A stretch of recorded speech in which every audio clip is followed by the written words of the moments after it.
Hey, welcome back everybody. Welcome back to my channel, Amuse Jester. My name is Junior. First off, Happy New Year to everybody. This is the first video of the first day of the new year, 2024. We're going to start it off with Mutt and Junkyard. I received this maybe a few days ago, but you know, with the holidays and everything, I just didn't feel like reviewing it, and I decided to just go ahead and wait off for this one. So just really quickly, picture of the guys, really nice painting and everything. Guys over here, 113. It's kind of weird that they kind of changed that up, right? Didn't they? Um, Look at that. These are the actual renders, right? But they look so clean and everything. So you got the face over here. Got this logo weird. That's probably his. What is that? Some sort of Marshall or something. And Junkyard over there. 113 with a barcode scan. I love this windowless this window packaging. Back again, we can see exactly what we're getting, the accessories, and you know exactly where they're at. You don't have to root around, see if you lost this knife or any of that. So let me go ahead and unbox it up and let's go over the stuff. Okay, we have to move to a different view because I did not use any of the footage I had. It's just so blurry. So we're going to start with the start of the show. This is Junkyard, of course. Very, very nicely detailed sculpture in the muscles over here.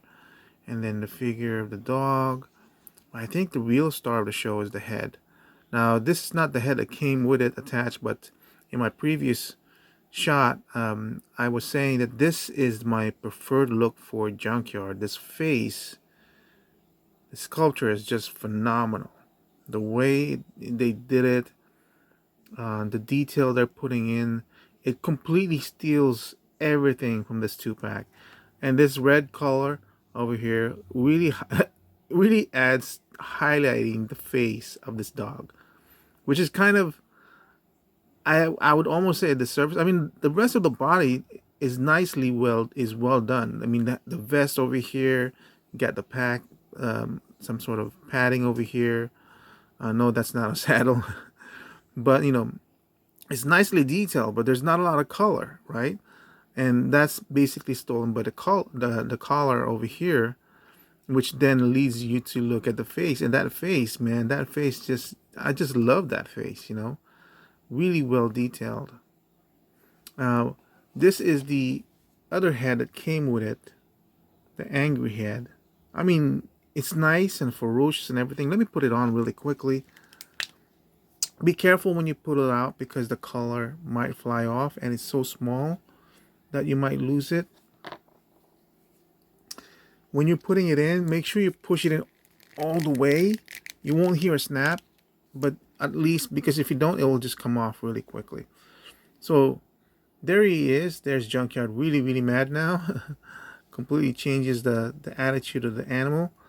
That's why I feel like the other one was just so much more nicer. It just has such a character to it, you know.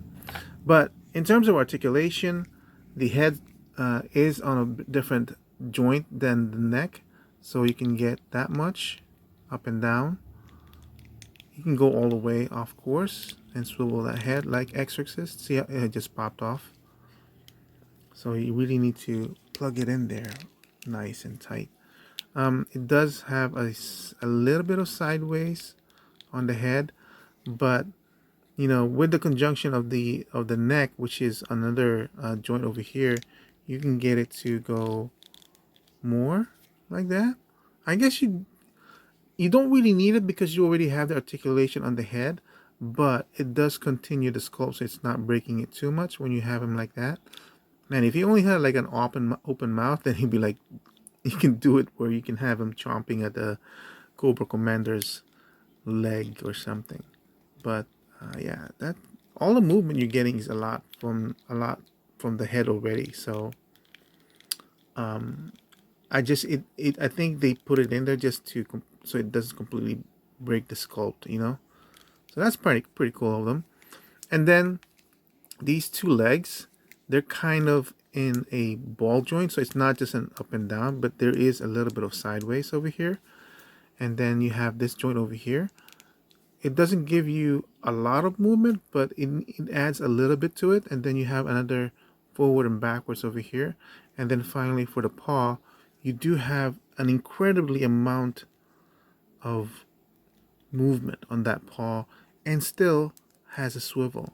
That's like amazing detail they're putting into the articulation of this just one leg, more than any figure that I think we have on the Joes.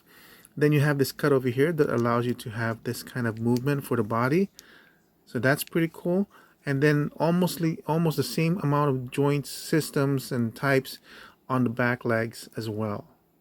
So it's not just back and forth. You do have this over here, movement there, back and forth. Again, nice range on the ankle over here, and still a swivel. That is just amazing for the dog, which you might, some people might think is just a big ass accessory for Mutt, but I'm telling you, man, this is the star of this duo. It's just, it's a great figure. It really is. But what makes it a really excellent figure is this head sculpt. I just love this head sculpt. It's like a completely different figure. So let's pull out Timber over here. Here's Timber all angry and everything. As you can see, it's completely different body because Timber is coming in with a lot of fur and everything. And I can't show it here, but Timber is slightly bigger than Junkyard. That's really cool because, and slightly leaner too, I feel. As you can see with this, look at this color here. Timber is slightly leaner, which is cool because he is a wild wolf and everything. And the fur basically makes him look a lot bigger, but obviously he's going to be leaner once the fur is gone. This is an excellent figure. So here's Mutt with his really angry looking face. Face looks awesome, by the way. And man, if I ever see this on sale, I would get a second set immediately. Maybe even a third set. Because I really do like this guy, this Junkyard. But this face, I really want to have this face. Even though he's angry, because I kind of want to make a Tom Selleck Magnum PI character. And use Chuckles' body to complete it. But look, really nice. I almost wish they had given us a neutral head where he's not so angry, only to go with this face. I really almost feel like calling Mutt as the accessory because I want to have him paired up with Junkyard more than Junkyard paired up with Mutt, if that makes sense. Then you have that shadowing on the beard, really nice effect. The hair, which of course they had to kind of tamp down in order to fit in the helmet, is still nicely sculpted. So it's not like it's an afterthought. It's really well designed. The vest is a separate piece, so if you decide to later on, you can cut it and modify it. I'm still trying to figure out a way how to do that because I want the vests to be removable, but with tripwire, I believe it made it too bulky when it has the clip-on straps. But I'm trying to figure out how to do that. But the vest is a separate piece, but as you can see, it's very minimally painted. But there's still a lot going on over there with the red over here and this emblem over here, looks with a star and shotgun shells. The holster or the holder for the knife. You have the zippers painted black, but of course, what I've always said with the G.I. Joe Classifieds, you can amp up the figure if you want to by adding more painted detail. This line would really shine, but only if you feel like doing it. It's got a smoke grenade or a grenade of some sort clipped onto the belt. The belt is a separate piece. I don't know if that would bother you guys. I like it. I like it being separate because then you can always remove it if you want to, and then you're basically left with a very basic body for Mutt. or any of the G.I. Joe classified lines. The holster, the way it's designed, is actually got the two straps going around, so that's kind of different. It used to be just the one strap, so that's pretty cool. Interesting, you know, just regular detail on the legs. I do like the fact that they've gone to these regular boots, so it's just a regular guy. It's a regular guy that comes along with it. Articulation goes up, like the head goes up like that. The head can go down like this because that's the movement of the neck more so than the actual head. The head does move enough, I think, but I still wish he could look a little bit more up. One of the sacrifices that we had to that Hasbro team took out, because the earlier Joes, has been pointed out by I think Iron Ken was the first one that I saw, and he pointed it out that the earlier Joes can look much higher than this one. The shoulder joint can go the regular T pose over here, regular bicep cut, and the same as the double jointed on the arms. However, even with a double joint, I feel like that's the safest way to do it, as much as it can go, because of the sculpt of the hands. Because of the vest, obviously, we're kind of restricted by the. This is a ball joint, not a cut, so it has this much of movement. We don't see what kind of articulation he has on the body. I'm assuming there is, even though it's covered up by the vest. What's the other thing that's really surprising with Hasbro, as I've opened up these vests, is they retained the articulation in the midriff, which is really cool of them to do so. They didn't have to. This whole body could just be like one single piece, but they retained that somewhere in there. But this is a ball joint, so it's not like, let me see.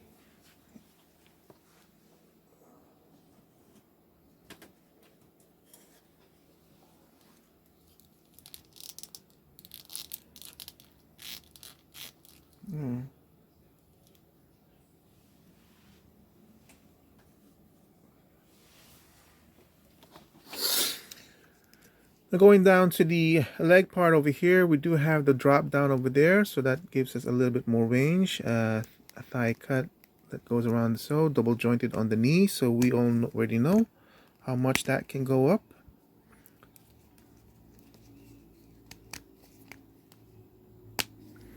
Has a boot cut that's really well hidden by the leg design, up and down on the knee, on the ankles.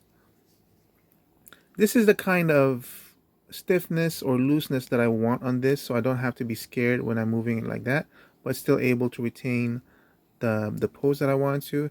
It does have the ankle swivel as well. Now, let's see. We've had this set, deluxe set of the man and dog before from Snake Eyes and Timber, but I feel like we are getting so much more value for the price that we paid, which is the same as the Timber deluxe set, which was going for $39.95 or $45. I can't remember which one, but they're both the same price, and yet we are getting so much more. Now for the dog, we got almost the same thing, two heads, right? Except with Timber, obviously, we don't have the vest that Junkyard came in with, so that's an additional plus. And we don't get the collar that came with Junkyard. Timber is just, he's a wild wolf anyway, so he wouldn't have any of those. So he wouldn't have any of those to stay in character. Understandable, right? But I don't have the Snake Eyes that came with that Timber. I prefer this look for Snake Eyes, kind of closer to what he had originally. But the Snake Eyes that came with Timber only came with two weapons and no hands. That's it. And the figure itself, right? And it's a masked figure. While Mutt comes in with a portrait, and an awesome portrait of that. But the cool thing is it comes in with a helmet, so you can display him with a helmet. Or he also came with a mask, one set of goggles, and a secondary set of goggles. I really like how they are doing this, and I think it started with General Hawk, where you have two sets of goggles to this as a display option.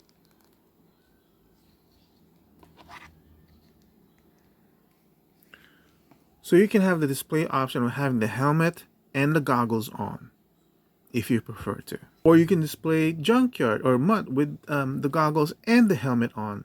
And this is the other thing too with this particular design for the helmet. It's rubbery, but it's big, but it doesn't seem like it's overly big when it's put on the head. And then the head doesn't seem overly small when you have it displayed without the helmet.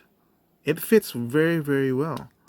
And the helmet still fits while the goggles are on Mutt's head, and it doesn't seem like it's off-putting, like it's overly wide because it has to go through the straps. It's really well done. For the face mask, I prefer to remove the head and then slip on the face mask underneath the figure. After looking at the packaging, the bigger black stripe is on top where his nose should be. And then I just put the figure on, or the head back on. I feel like that's the easier way of putting it on. And then when you put on the helmet again, now you're left with a completely different figure. I really, really like this, because now we don't have to buy a second set just to get this kind of a look, or the goggled look, or the goggle over the helmet look. Everything that you ever need in this figure set is included with the whole set. It's a deluxe set. It's the way it should be. So I'm gonna go with this look for Mutt right now. The other thing though that might be off-putting is that the helmet does move around a lot. I'm okay with that because once you put it on, then it stays on anyway. It's just when you're moving the head a little bit for any kind of posing, that helmet might need to be adjusted on a little bit better. But I still think that works very, very well.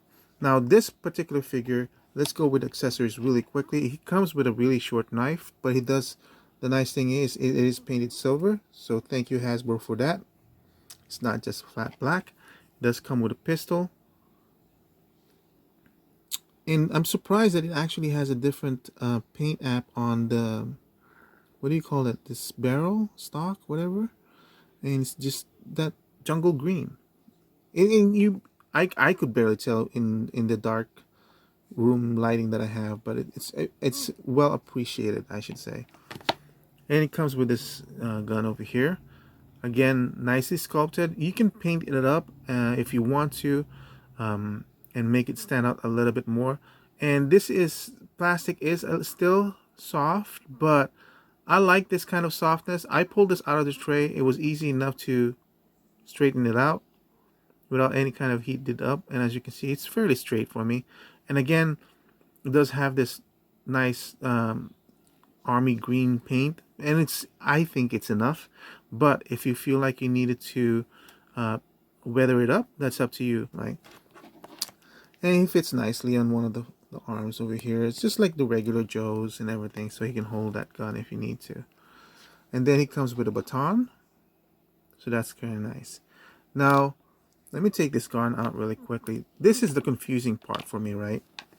It came with so many hands. So aside from the gun gripping, weapon wielding hands, it comes with all these hands, right? So there's total of 4 sets of hands, basically 8 hands with this figure, right? The confusing part is I had no idea. I still don't. I'm still kind of guessing exactly what the purpose of these hands are, right? So obviously you have a fisted hands. You have the pointing hands. So this is kind of like a waving hand or a stop hand command if you want to. But what confused me is like these hands where it has these holes in them. Here's that's not the other one. Here's another one. Let me get these two, because these two, they're basically the same side, right? Which is the left side. It's almost the same gesture, except this one's forefinger's a little bit out, has a hole in them. The thumb and these fingers are connected, so it's not like you can they spread apart. You can't. So let's deal with the small one over here. I thought maybe it's a knife wielding hand, but it's kind of weird because why would it have that forefinger out? But it's not for this knife. I've tried it several ways and it just won't fit. So the only conclusion I can come in with is because of these other hands, which seems like it's gestural. So I was thinking maybe these hands are command hands that Mutt would use for Junkyard. Because the thumb and the hands are closed, you can't put it on Junkyard's handle. It doesn't work that way. But you know, why put that hole in there? You can just as easily like solid it out. And I only say that because, you know, with that hole in there, with that closed thumb and finger, that makes it harder for the mold process, right? But that's the only thing I can think of. It's a command gesture for Junkyard. Now, when you're removing these hands, just a precaution, this strap is on its own. So when you remove it, be very careful. This might fly off on you, and it's so small, you might lose it.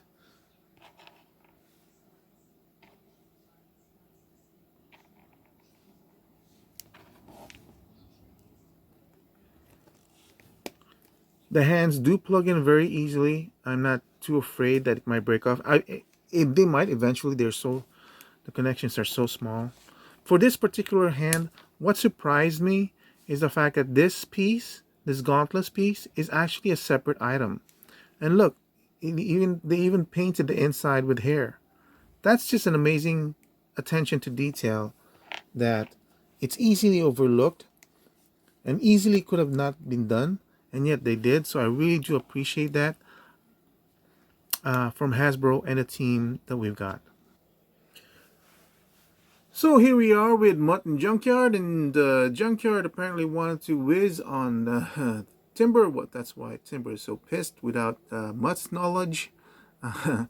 This, you know, I really want a face that can go with that dog's face. So, and it seems like this is the appropriate way of posing him.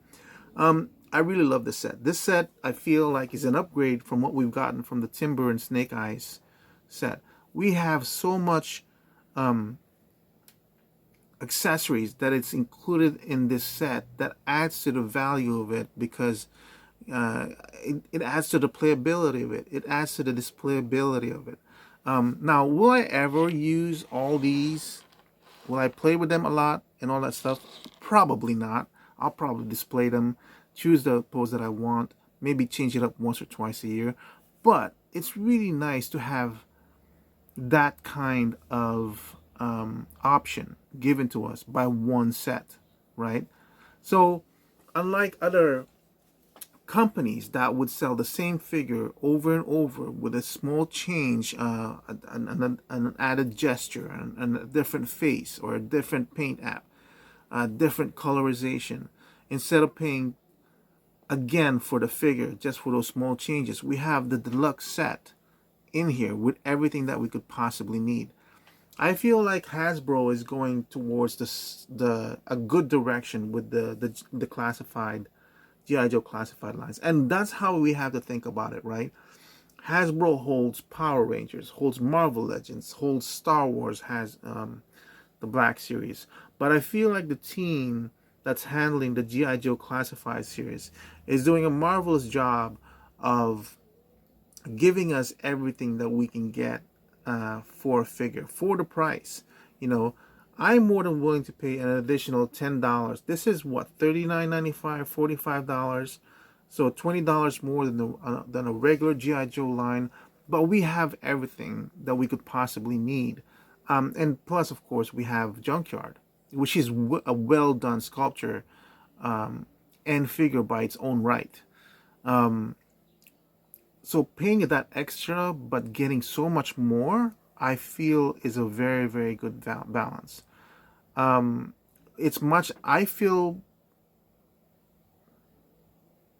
more comfortable paying $45 for this kind of a figure than paying $30 for a McFarlane figure that's supposed to be a collectible, just because he says it's a collectible or a classic or whatever name he puts in there, for $29.95 for the same figure, and we're not getting as much. You know what I mean? It's not even like, please make it a deluxe set and make it like this, and then I'm without the dog, and I'm more than willing to pay the $29.95. But you know, but this is not a McFarlane rent, so I don't want to deal with that. But the G.I. Joe Classifieds line is doing a spectacular job, and the team that's involved in it is doing a great job for me. So this is my #1 top line for me right now. Even better, I would say, than Mattel's Masters of the Universe, and I love that line. I get excited for that line whenever I see it. But you know, we've gotten so much already that they're tapping into different variations already with filmations and all that stuff. But the G.I. Joe Classified line, solid line, very top, #1 line for me. So I really hope that we get more for this line, and I'm really excited to see what they're coming up in 2024. So happy New Year again to everybody. Thank you so much for the support you've given to my channel. We'll start off from there. I still have a lot of stuff to review. I still haven't reviewed my fire team, his fire team. I'll probably add that on to the his tank play day that I'm thinking of doing. So thank you so much for watching. Have a wonderful year. Have a wonderful 2024, and I'll see you guys soon. Goodbye.